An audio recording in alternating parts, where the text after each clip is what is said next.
Quelles ont été vos motivations pour devenir professeur? Alors, ma première motivation, ça a d'abord été que j'aimais beaucoup les sciences économiques, puisque je faisais des études de sciences économiques, et que j'avais envie de transmettre les connaissances que j'avais pu acquérir durant mes études, et que dans ma famille, il y avait énormément de gens qui étaient professeurs ou instituteurs. Et donc j'ai sûrement été influencé, comme le dirait Bourdieu, par un habitus culturel qui fait que je ne pouvais envisager d'autres orientations que de travailler pour la fonction publique à cette époque. Et donc l'enseignement était pour moi une opportunité relativement intéressante. Quelles études avez-vous effectuées?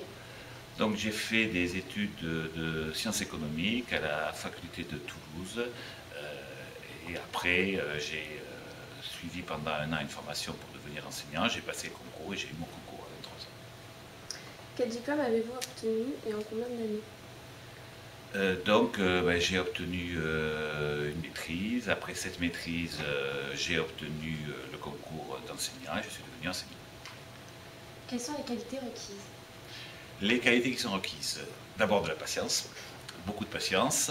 Ensuite, un tout petit peu d'autorité si possible sans tomber dans l'autoritarisme, une dose d'humour, de l'intérêt pour les élèves et en particulier pour les adolescents qui ne correspondent pas du tout au fonctionnement des élèves du primaire qui sont encore des enfants, et de la rigueur. Avez-vous rencontré des obstacles ou des difficultés pour réussir? Puisque j'ai eu mon concours la première année quand je l'ai passé, pas véritablement. La plus grande difficulté, ça a peut-être été au départ, tu as 23 ans, tu es habitué à vivre, moi j'étais toulousain, je me suis retrouvé muté le 30 août à Montpellier, j'avais pas d'appartement et le 1er septembre je commençais devant des élèves sans jamais y avoir été préparé. Donc c'était relativement difficile pour moi parce que les premiers cours ont été, on va dire, un peu chahutés. Et progressivement, on apprend face au contact des élèves, mais c'est sûr que la première année, les élèves servent un peu de, on va dire, de découvreurs du métier.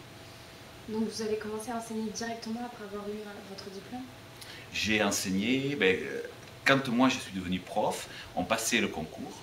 Et à l'époque, on devenait directement après le concours prof, on était devant une classe sans jamais avoir été formé, et on avait 6 heures de cours. Maintenant, les nouveaux enseignants, c'est-à-dire vous, si vous passez le concours dans quelques années, vous passerez ce qu'on appelle un master professionnel d'enseignant. Pendant un an, vous découvrirez le métier d'enseignant. Et puis, vous passez le concours, et par la suite, vous serez en responsabilité devant une classe, mais vous aurez déjà eu une formation professionnelle qui aura été antérieure, ce qui est sûrement bien meilleur. Vous avez fini? C'est que finalement, le système d'assurance chômage français, il est dans la moyenne européenne. Il est meilleur que les pays qui sont les derniers